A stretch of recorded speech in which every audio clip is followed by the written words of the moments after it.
और देहरादून से इस वक्त की बड़ी खबर, प्रदेश में सभी विभागों में आउटसोर्सिंग से होने वाली भर्ती पर तत्काल रोक।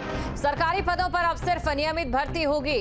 मुख्य सचिव आनंद वर्धन ने जारी किया आदेश, विभागों को कड़ी हिदायत दी है। आउटसोर्सिंग से भर्ती की तो कार्रवाई की जाएगी। तो ये बड़ी खबर आपको बता रहे हैं, आउटसोर्सिंग से होने वाली भर्ती पर तत्काल रोक लगा दी गई है। प्रदेश में सभी विभागों में अब रोक लग चुकी है, यानी कि इससे आगे जो भर्तियां की जाएंगी वो सिर्फ नियमित भर्ती होगी। ऐसे में जो लगातार सरकारी जॉब्स के लिए अवसर तलाश रहे थे, उनके लिए जाहिर तौर पर एक अच्छी खबर है। तो मुख्य सचिव आनंद वर्धन ने यह आदेश जारी किया है, विभागों को कड़ी हिदायत दे दी गई है। नियमित भर्ती के लिए कहा गया है कि आगे अब नियमित भर्ती ही होगी। देहरादून से ये बड़ी खबर आपको बता रहे हैं। तो देहरादून से ये बड़ी खबर, अब नियमित भर्ती ही होगी। आउटसोर्सिंग से होने वाली भर्ती पर तत्काल रोक लगा दी गई है। तो प्रदेश में सभी विभागों में रोक लग गई है। खबर पर अधिक जानकारी के साथ संवाददाता अजीत सिंह राठी हमारे साथ जुड़ चुके हैं। तो सीधा अजीत के पास चलते हैं। अजीत, देखिए, बड़ा आदेश ही आया है और इस आदेश का असर कितना?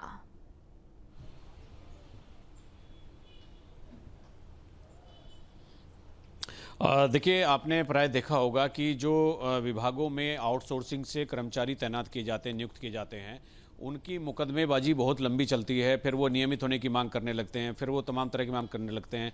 तो सुप्रीम कोर्ट का एक रूलिंग है, एक बहुत बड़ा निर्णय है उमा देवी प्रकरण में। उन्होंने स्पष्ट कहा है कि जो आउटसोर्सिंग के कर्मचारी हैं वो कभी नियमित नहीं होंगे।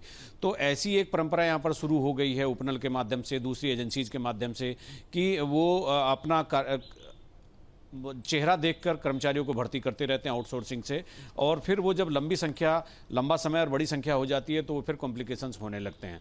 और इससे क्या होता है, जो क्वालिटी है वो नहीं मिल पाती एडमिनिस्ट्रेशन में। जो यूथ हैं, जो योग्य हैं, जो परीक्षाएं पास करके नौकरी पाना चाहते हैं, अध्ययन करते हैं, उनको अवसर नहीं मिलते। उनकी जगह आउटसोर्सिंग से चोर दरवाजे से भर्तियाँ कर ली जाती है। उस पर सरकार, मुख्यमंत्री ने कल 1-2 दिन पहले मीटिंग भी ली थी। आज मुख्य सचिव ने इस बात के आदेश भी जारी कर दिए हैं कि आउटसोर्सिंग से किसी विभाग में कोई भर्ती नहीं होगी। अगर किसी विभाग में पद खाली हैं तो उनको नियमित तौर पर भर्ती किया जाएगा। उसके लिए एक परीक्षा होगी, जो प्रोसेस होता है नियमावली के अनुसार किस तरह से भर्ती होनी है, तो उसी हिसाब से उनकी भर्ती होगी। अगर किसी विभाग ने आज के बाद आउटसोर्सिंग से भर्ती की तो उसके विभागीय सचिव या एचओडी के खिलाफ जो भी एक कानूनी कार्रवाई होगी वो की जाएगी गवर्नमेंट के स्तर से। और इसीलिए पूरी तरह से आउटसोर्सिंग की भर्तियों पर प्रतिबंध लगाया जाता है। जिस विभाग में जितने पद खाली है वो विज्ञापन प्रसारित करे। और चूंकि समूह ग के पदों की भर्ती सबऑर्डिनेट सर्विस कमीशन करता है, समूह क और ख की भर्ती पब्लिक सर्विस कमीशन करता है। तो जिनके यहाँ जितने भी पद खाली पड़े हैं, उन्हें कितने लोगों की जरूरत है, तो वो अपने पदों की संख्या अधियाचन सरकार को भेजेंगे। सरकार दोनों आयोग को भेजेगी, तभी भर्ती होगी। क्योंकि इससे ट्रांसपेरेंसी भी बनी रहेगी और जो क्वालिटी है, जो योग्य बच्चे हैं, क्वालिफाइड यूथ है, तो उसको मौका भी मिलेगा। और ये चोर दरवाजे की जो भर्ती कई सालों से चल रही है, इस पर बैन भी लग सकेगा। जी बिल्कुल, चोर दरवाजों से हो रही भर्ती। लेकिन इसी के साथ अजीत, दर्शकों की जानकारी के लिए एक और सवाल का जवाब आपसे लेना चाहेंगे। देखिए, विभागों में भर्ती के लिए, नियमित भर्ती के लिए एक अलग से नियमावली रहती है, लेकिन क्या वो कारण रहते हैं कि आउटसोर्सिंग कर्मचारियों पर निर्भर रहना पड़ता है?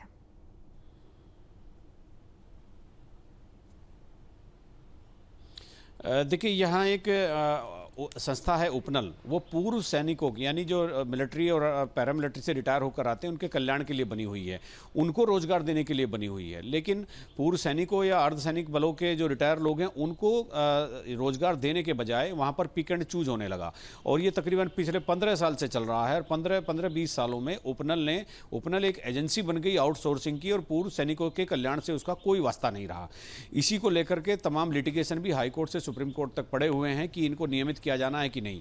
उनकी संख्या इतनी है कि मतलब 28,000 से ज़्यादा संख्या है। दूसरा, आउटसोर्सिंग से भर्ती करते समय आरक्षण का कोई ख्याल नहीं रखा जाता। अब अगर 28-30 हज़ार लोग उपनल से भर्ती हुए हैं तो आरक्षण कहाँ हैं? कितने आरक्षित वर्ग के किए, एससी, एसटी, ओबीसी? तो तमाम कानूनों की अवहेलना होती है। एक चोर दरवाजा है, एक अवैधानिक काम होता है। और आउटसोर्सिंग के जो लोग हैं, जो जिनकी कोई अकाउंटेबिलिटी नहीं होती, वो सरकार की महत्वपूर्ण फाइलों को लेकर के मूव भी करते हैं। कहीं मीटिंग में आना है, कहीं से कागज़ लाना है, कहीं फाइल जमा करनी है, और उनकी अकाउंटेबिलिटी भी नहीं होती। अगर कोई बात भी हो जाए तो उनकी कोई जिम्मेदारी भी फिक्स नहीं है। तो इस तरह से पूरे सिस्टम में ये एक जंक लग गया था आउटसोर्सिंग वाला, जिसको आज के आदेश से ये खत्म हो गया है। अब देखना ये है कि अभी जो चोर दरवाजे से भर्ती चल रही थी, तो तो अभी आगे उस पर कितना असर पड़ता है। हालांकि मुख्य सचिव ने साफ तौर पर कहा है कि अगर किसी विभाग में अब इस तरह से होता है तो उसके खिलाफ कार्रवाई की जाएगी। जी बिल्कुल, तो सरकारी नौकरियों का सपना संजोए कई लोगों के लिए एक अच्छी खबर के तौर पर भी इसे देखना गलत नहीं होगा अजीत। लेकिन वहीं दूसरी तरफ अगर बात करें कि अभी बहुत से पद खाली हैं, ऐसे में वहां पर भर्ती को लेकर कितना समय लग सकता है?